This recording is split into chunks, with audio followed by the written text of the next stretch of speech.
राधे राधे दोस्तों, स्वागत है आप सभी का मेरी आज के एक नए वीडियो में। तो आज की वीडियो में आपको बसंत पंचमी की कथा सुनने को मिलेगी। तो चलिए आज की कथा शुरू करते हैं। हिंदू कैलेंडर के अनुसार हर वर्ष माघ मास की शुक्ल पक्ष की पंचमी तिथि को बसंत पंचमी का त्योहार पूरे भारतवर्ष में बहुत ही श्रद्धा और उत्साह से मनाया जाता है। इस दिन ज्ञान और विद्या की देवी माता सरस्वती की पूजा अर्चना की जाती है। बसंत ऋतु भारत के 6 ऋतुओं में सर्वश्रेष्ठ मानी जाती है। भारत में बसंत ऋतु का समय फरवरी से मार्च महीने तक माना जाता है। बसंत ऋतु के दौरान मौसम अत्यंत सुहावना और मनमोहक बन जाता है। मौसम में ना तो ज्यादा ठंड रहती है और ना ही ज्यादा गर्मी। पेड़ पौधे पर नए पत्ते आने लगते हैं और कोयल पक्षी की मधुर ध्वनि सुनाई देने लगती है। खेतों में दूर दूर तक सरसों की फसल लहलहाती दिखाई पड़ती है और सरसों के दूर तक फैले पीले फूल बहुत ही मन भावन दृश्य उत्पन्न करते हैं। बसंत पंचमी को भारत में बसंत पंचमी, सरस्वती पूजा, रतिकाम महोत्सव, बसंत महोत्सव और बाघेश्वरी जयंती के नाम से भी जाना जाता है। बसंत पंचमी पर 2 पौराणिक कथाएं प्रचलित हैं। तो आइए पहली कथा को प्रारंभ करते हैं।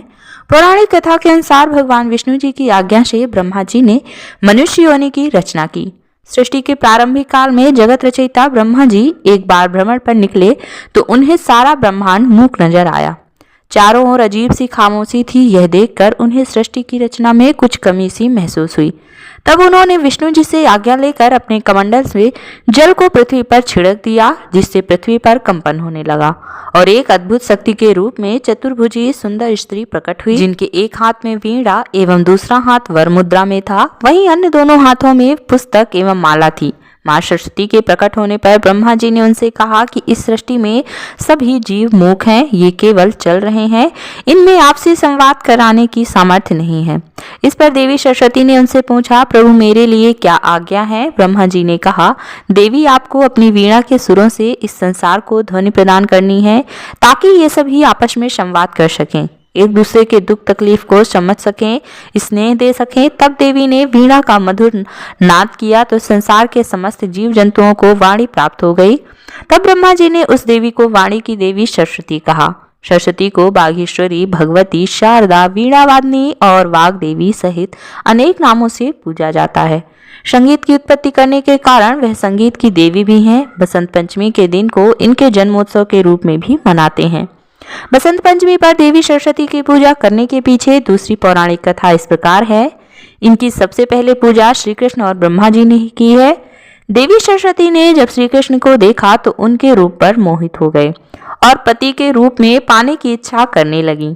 भगवान श्री कृष्ण को इस बात का पता चलने पर उन्होंने कहा कि वे तो राधा के प्रति समर्पित हैं, परंतु सरस्वती को प्रसन्न करने के लिए उन्होंने वरदान दिया कि प्रत्येक विद्या की इच्छा रखने वाला माघ मास की शुक्ल पंचमी को आपकी पूजन करेगा।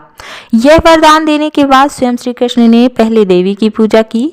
सृष्टि निर्माण के लिए मूल प्रकृति के 5 रूपों में से सरस्वती एक है, जो वाणी, बुद्धि, विद्या और ज्ञान की अधिष्ठात्री देवी है। बसंत पंचमी का अवसर इस देवी को पूजने के लिए पूरे वर्ष में सबसे उपयुक्त है, क्योंकि इस काल में धरती जो रूप धारण करती है वह सुंदरतम होता है। तो यह थी बसंत पंचमी की कथा। आप सभी को बसंत पंचमी की हार्दिक शुभकामनाएं।